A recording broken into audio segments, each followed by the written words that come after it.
আজকের রেসিপি হচ্ছে মূলোর বড়া। প্রথমেই আমি মূলোটাকে ভালো করে ছাড়িয়ে নিয়েছি, আর ঠিক এইভাবে আমি এটাকে কেটে নেব। আর যেভাবে ভিডিওতে দেখানো হচ্ছে ঠিক সেইভাবেই আপনারা কাটার পদ্ধতিটা একবার দেখে নেবেন। একদম হালকা হাতে করে হাফ হাফ করে মূলোটাকে এভাবে কেটে নিতে হবে। আর কোনো রকম যাতে মূলোর মধ্যিখান থেকে একটাও যাতে কাটা ভেঙে না যায়। আর কাটা হয়ে যাওয়ার পর আপনাদেরকে দেখিয়ে দেবো ঠিক এইভাবে আমাদের দেখতে লাগবে। দেখতেই পাচ্ছেন কত সুন্দর করে আমাদের কাটা হয়ে গেছে।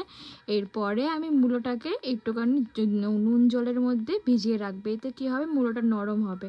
প্রথমেই আমি এখানে পরিমাণ মতো চালের গুঁড়ো দিয়ে দিয়েছি, দিয়ে দেবো বেসন, লঙ্কার গুঁড়ো, হলুদ গুঁড়ো আর পরিমাণ মতো নুন আর চিনি।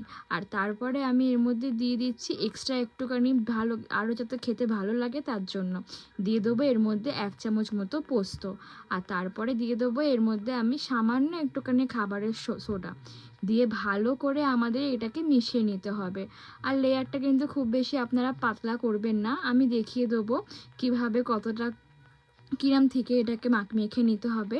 আর জল দেওয়ার আগে ভালো করে এইভাবে মিশিয়ে নেবেন। এতে কি হবে, খুব তাড়াতাড়ি মিশে যাবে। এদিকে ওদিকে নুন বা কোনো রকম চিনির পরিমাণটা বেশি হবে না।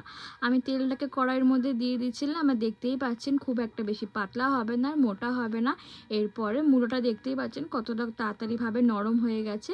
এরপরে আমি হালকা হাতে এটাকে আমি বেসনের মধ্যে ভালো করে এটাকে ডুবিয়ে দেবো। খুব একটা বেশি এর মধ্যে বেসনের লেয়ারটা আমি দেবো না। দিয়ে তেলটা গরম হয়ে যাওয়ার পরেই আমি মূলোগুলোকে খুবই মিডিয়াম ফ্লেমের আছে আমি এটাকে ভেজে নেব। আর ভেজে নেওয়ার পর আপনাদেরকে দেখিয়ে দেবো কেমন লাগছে এগুলোকে দেখতে। অবশ্যই এই রেসিপিটা আপনারা বাড়িতে ট্রাই করবেন আর আমাকে জানাবেন কেমন হয়েছে রেসিপিটা। আবার দেখা হবে নেক্সট একটা ভিডিওতে।